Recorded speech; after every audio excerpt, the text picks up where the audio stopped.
Hello everyone! Welcome back to my YouTube channel. For today's video, paano ba i-turn off yung message kay Popo? So, para hindi tayo makareceive ng mga like link na isisend ng mga scammer or magre-request ng gift.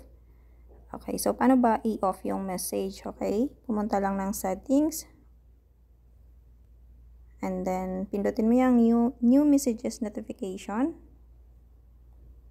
And then, dito sa pinakababa, ayan, stranger, may follow, mutual followers.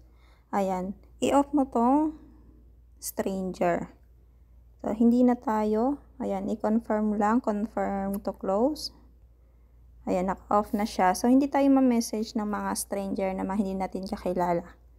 So, ayan lang. Thank you for watching and don't forget to like, share, and subscribe. Bye!